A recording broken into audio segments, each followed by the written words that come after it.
नमस्कार। आज म पुष्कर बोहरा राजधानी काठमाडौँबाट पूर्वतिरको रमाइलो यात्रा सुरु गर्दैछु गाईघाटतर्फ। सानो सुन्दर सहर गाईघाट बजार, जहाँको सांस्कृतिक झलक र प्राकृतिक सौन्दर्यले तपाईको मन लोभ्याउनेछ। काठमाडौँदेखि बनेपा, धुलीखेल, सिन्धुली, विमान, कटारी हुँदै गाईघाट बजारसम्मको दूरी 270 किमी हाराहारीमा पर्छ। बाटोको अवस्था ट्राफिक अनुसार 8 देखि 12 घण्टासम्म लाग्न सक्छ। काठमाडौँ उपत्यका पार गरेपछि नेपालको हरिया डाँडाकाँडा मोडिएका घुमाउरो साँघुरो आधुनिक पिच सडक जापान सरकारबाट निर्माण गरिएको हो।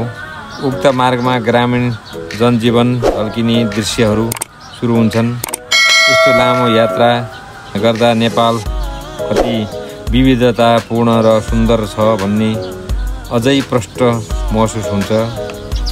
काठमाडौँदेखि काभ्रेको बनेपा, धुलीखेल, भकुण्डी बिसी, सिन्धुलीको नेपालथोक, खुरकोट, सेल्फी डाँडा, चियाबारी, सिन्धुली बजार, भिमान, उदयपुरको कटारी बजार, नेपालटार, चुवाडे, राजावास, गैरुन हुँदै रमणीय स्थल गाईघाटसम्म 270 किलोमिटरको यात्रा पुरा हुन्छ र यहाँबाट उत्तरमा खोटाङ, दक्षिणमा सिराहाको महेन्द्र राजमार्ग, गाईघाटबाट पूर्व लाग्दा विराटनगर, काँकडभित्ता पुगिन्छ।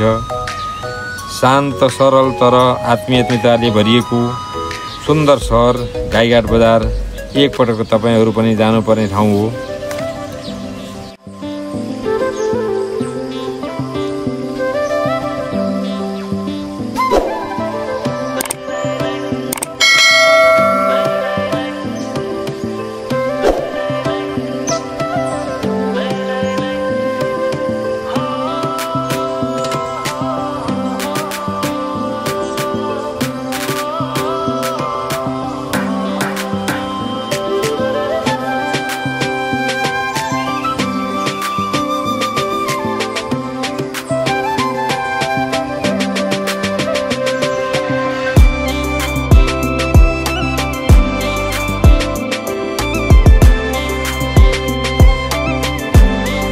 धन्यवाद यो भिडियो हेरेर साथ दिनुभएकोमा। यदि तपाईलाई मन पर्यो भने लाइक, कमेन्ट अनि च्यानललाई सब्स्क्राइब गर्न नबिर्सनुहोस्।